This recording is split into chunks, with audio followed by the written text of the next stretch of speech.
yeah, just go back to the moment you described earlier that for you it was difficult during, after your mother passed away to maybe pick up a guitar again. Were you at some point maybe even going that far that you thought maybe this is not, I won't do it anymore? Oh or? no, I knew I had to do. I know I have to do.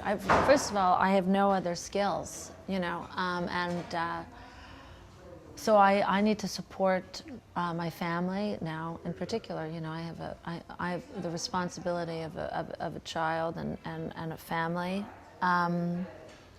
I also knew that I couldn't fall apart when my mother died completely. I couldn't crawl into bed for months because I had to be responsible toward Arcangelo and towards myself, really.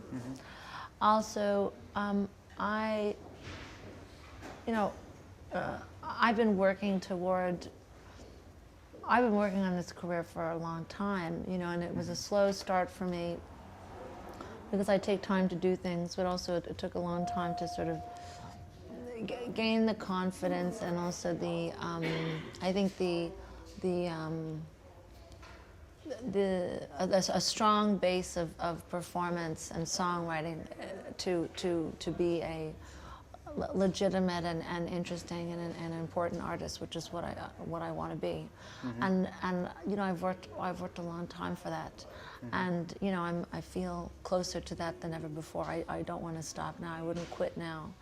And also I've always wanted to have children. Like, you know, I'm a girl who's always like been interested in that since a young age, and it was always with the idea of continuing to work as much as possible. And I didn't want to give up my career when I had a baby and just be a mom, because I know that can happen, because it's very challenging to be on the road and work nights and take planes and trains and the tour bus and all this stuff. It's not necessarily conducive to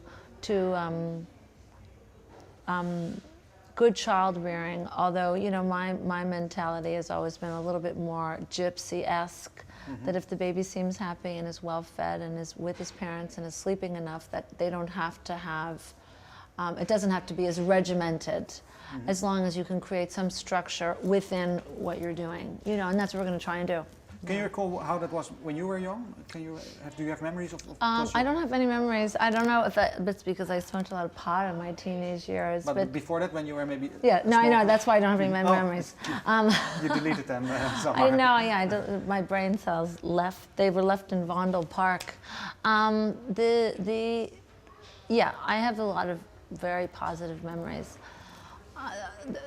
My mother was a musician along with her sister Anna. They had a duo, the McGarrigle sisters.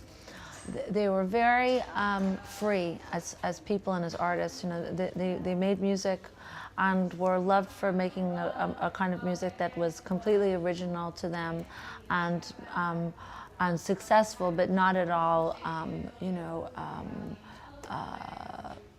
driven by record sales or anything like that, you know. But did you have maybe the concerns that you just described? Did you have that also? Did you talk maybe also about that? Because she became a mom maybe as well at some point in her career. It's a little bit different. I, unfortunately, not so much unfortunately, but my mother and Anna were able to stay at home with their children a lot more than I would probably be able to, because the business was better back then. Because people covered their songs more, because their songs didn't have swear words in them as much as mine do. And also maybe because their songs were better, I don't know.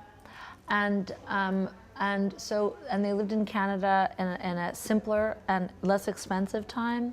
And so people like Emmylou Harris and Linda Ronstadt and people like that covered their songs, and so that they were able to stay at home for about 8 years between the ages of, you know, my age of like 2 and 10.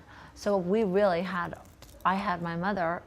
In the summertime, we would do festivals. We would do festivals here. We would do, you know, Dranuda. We would do festivals in Belgium. We would do festivals, and then we would go with them. And that was a vacation, something like a vacation. Yes, it was like vacation. We would go. Okay, we have a festival in France. We have a festival in Holland, and then the whole family would come. Everybody would have to get up on stage and sing. It generally was kind of a mess. A positive mess. Yeah, it's a positive mess.